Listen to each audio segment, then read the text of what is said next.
Kalau bisa sebelum nonton yang part 2 ini, sobat nonton dulu video part satunya di deskripsi video ya sob. Kemudian keempat, ini yang paling berbahaya. Jadi hanya menggunakan remote, sobat bisa merusak semuanya. Jadi biasanya mereka yang iseng ya, habis dipasang parabola iseng di otak-atik gitu ya, dilihat semua menunya ada apa aja. Padahal di saat orang beli parabola tujuan utamanya adalah nonton TV gratis. Terus nonton TV dengan bening, jelas, tajam ya. Nggak seperti nonton yang di analog yang banyak semutnya. Terus digital juga belum tentu dapat, hilang timbul ya. Jadi beli parabola tujuannya untuk nonton enak gitu ya, nyaman, tapi tangannya iseng kadang di otak-atik gitu ya. Terus berharap di saat reset pabrik itu akan mengembalikan semuanya seperti semula. Tapi disinilah kesalahan fatalnya. Jadi kalau receiver yang parabola itu tidak terus database-nya akan sama ya. Jadi bawaan pabrik dengan bawaan yang di lapangan itu akan selalu berganti-ganti. Jadi nggak fix standby.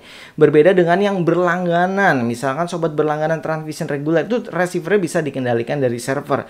Mereka bisa update otak, mereka bisa pokoknya intinya merubah-rubah siarannya di dalamnya itu bisa. Tapi kalau sobat jual putus, jangan berharap dengan reset pabrik akan mengembalikan settingan yang ada sebelumnya. Yang ada kalau sobat reset pabrik itu akan mengembalikan seluruh settingan pabrik seperti baru keluar dari pabriknya. Jadi kalau misalkan sobat yang sudah pasang parabola kan itu sudah dirapikan oleh teknisi, di-update database terbaru, frekuensi terbaru, channel terbaru. Tapi di saat sobat reset itu akan menghilangkan seluruh datanya. Ya, memang channel-channel yang dulu dihapus itu akan muncul kembali, tapi nggak dibuka karena channel tersebut memang sudah tidak ada. Terus satelit-satelit yang dihapus akan muncul kembali. Tapi ya itu tadi ya, belum tentu channel yang sudah ada atau yang sebelumnya gitu, maksudnya sebelumnya sudah setting teknis itu akan kembali. Jadi jawabannya adalah tidak akan kembali. Itu akan berantakan, bahkan no signal. Karena setiap receiver dan parabola itu settingannya bisa berbeda-beda. Jadi tidak seperti receiver yang berlangganan tiap bulannya di mana itu dikendalikan dari sumbernya ya. Bisa disetting dari sana gitu, dicek. Kalau receiver jual putus itu nggak bisa. Kalau sobat reset itu sama aja menghapus seluruh data di dalam receivernya tersebut. Jadi jangan sembarangan reset pabrik, oke? Nomor 5, yaitu memindahkan parabolanya. Ini juga termasuk kesalahan sangat fatal. Mungkin bagi orang tersebut berpikiran bahwa jangan dipasang di depan rumah, kelihatan tetangga atau malu atau bagaimana gitu. Padahal pas di awal pemasangan biasanya teknisi konfirmasi akan saya pasang di sini. Kalau nggak ada masalah ya kita pasang gitu kan jatuhnya. Nah mungkin ya setelah seminggu gitu, kayaknya parabolanya nggak cocok di sini, pindahin ke belakang aja gitu, nggak enak terlihat tetangga misalkan. Akhirnya dipindahkanlah sendiri ke belakang atau ke atas atau ke bawah, terserah pindahin kemana ya. Intinya dipindahkan itu otomatis akan menghilangkan channel tersebut. Jadi channelnya ada tapi siarannya yang hilang gitu maksudnya. Jadi masang parabola itu walaupun sobat mungkin nggak merubah arahnya, jadi tetap hanya digeser gitu aja, itu otomatis akan hilang semua siaran yang ada di receiver. Seperti tadi maksudnya siaran hilang adalah tidak ada sinyalnya. Makanya kalau misalkan sobat komplain misalkan baru seminggu pasang sudah hilang sinyal, di saat dicek biasanya parabolanya digeser gitu. Dan ini ya menurut saya merugikan teknisi ya, karena kan itu di luar daripada kesalahan teknisi, jadi human error. Harusnya sih pelanggan tersebut bisa memberikan kompensasi karena teknisi kan nggak digaji oleh perusahaan, nggak digaji oleh toko. Teknisi hanya digaji per pasang, jadi setiap masang satu kali itulah bayarannya.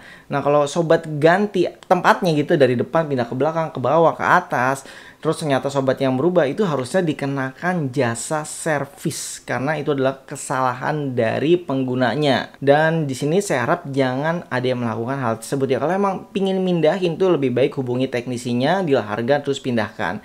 Oke, kita lanjut sekarang ke nomor 6. Oke, di nomor 6 ini tidak sefatal yang nomor 5, tapi menurut saya cukup mengganggu atau membuat tidak nyaman ya, yaitu merubah arah parabola.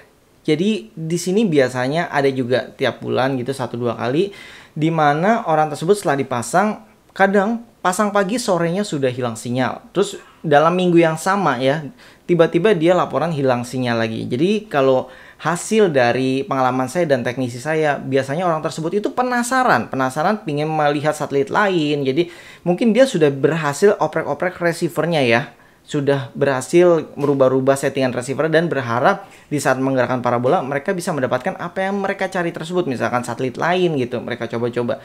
Tapi fatalnya adalah mereka tidak bisa mengembalikan ke posisi semula karena memang sobat senggol aja parabola atau puter dikit aja LNB parabola itu bisa menghilangkan sinyal dari parabola tersebut. Jadi receivernya no sinyal, tidak dapat siaran. Oke, jadi untuk menggeser parabola dikit aja, puter dikit atau LNB puter dikit, jangan. Kalau emang sobat mau belajar, lebih baik sewa teknisinya. Misal bang, saya mau belajar misalkan via WhatsApp atau telepon gitu ya, berapa jasa ngajarin saya gitu. Jadi lebih baik jujur seperti itu daripada sudah dipasang terus diotak-atik sendiri hilang sinyal. Dan biasanya setelah hilang sinyal ini diperbaiki oleh teknisi, nggak lama kan hilang sinyal lagi karena mereka terus oprek-oprek karena mereka berharap masih ada garansi teknisi, dan dari sana ya teknisi bisa memperbaiki. Jadi ini yang kadang menurut saya kurang etis gitu ya, kasihan teknisinya bolak-balik gitu untuk benerin parabola tersebut. Oke, kita lanjut ke nomor 7. Di nomor 7 ini nggak fatal sih, tapi sering banget terjadi. Jadi kalau remote TV kan hanya untuk on off TV-nya aja. Jadi sekarang pindah ke remote receiver yang baru ya sob. Nah, di remote receiver baru kan tombolnya banyak banget tuh, tapi bang diajarin teknisi hanya untuk pindah channel aja. Tapi orang yang sebagian penasaran, mereka pencet-pencet semua atau mungkin ada yang nggak sengaja salah pencet dan biasanya mengkambing hitamkan anaknya gitu ya, katanya pencet-pencet remote atau salah pencet. Di sini yang sering terjadi TV radio kepencet, biasanya singkatannya TV garis miring RD. Kalau sobat kepencet itu otomatis seluruh siaran TV-nya hilang. Terkadang tulisannya tidak ada siaran, tidak ada data, atau bahkan hanya suara aja gitu ya karena radio. Jadi di sini sobat sebenarnya mudah ya, tinggal pencet TV radio, tapi biasanya pada nggak tahu itu mencetnya apa. Jadi ini sering terjadi. Kalau sobat terjadi hal tersebut, tinggal menghubungi teknisinya aja, jadi lebih mudah. Terus nggak cuma TV radio aja, jadi banyak ya, entah itu mute, nggak tahu cara nyalainnya lagi, terus entah itu tombol-tombol aneh yang ada di remote, freeze, pause, segala macam. Jadi di sini saya terangkan ya, teknisi tidak pernah mempelajari seluruh tombol yang ada di remote karena receivernya banyak. Bayangin aja, setiap receiver punya remote. Satu provider receiver bisa ada 3-5 receiver bahkan lebih. Jadi kita nggak mungkin ngapalin seluruh fungsi remote. Jadi kita hanya menghafal fungsi utamanya aja, menu dan ganti channel gitu. Bagaimana caranya? Volume misalkan.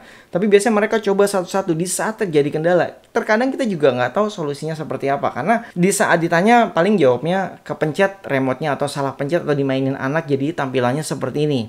Nah ini yang menurut saya agak susah jadi solusinya. Jadi mau nggak mau kita harus datang juga, kita cek satu-satu gitu ya. Karena kan ya kita juga pengen cari tahu kenapa bisa terjadi hal tersebut. Seperti contohnya tadi ya, TV radio. Memang di TV tulisannya tidak ada sinyal. Sampai harus kita datang ternyata hanya pencet TV radio. Jadi kalau misalkan sobat terjadi salah pencet remote, ya mungkin pertama bisa menghubungi teknisinya dulu. Tapi yang kedua adalah kalau bisa ya jangan pakai remote sembarangan, asal-asal pencet, iseng penasaran, dipencet semuanya. Karena ya di saat terjadi kendala belum tentu teknisnya juga bisa menyelesaikan hal tersebut. Walaupun simple ya, hanya masalah remote, tapi ya membingungkan, jadi bikin gak nyaman aja. Ya harusnya sobat bisa nonton dengan nyaman, jadinya terganggu hanya karena masalah sepele yang ternyata penyelesaiannya butuh teknisi datang ke lokasi. Oke, mungkin sampai di sana saja. Ini juga sudah cukup panjang ya, 7 ya. Gimana kalau misalkan saya jelaskan sampai 10?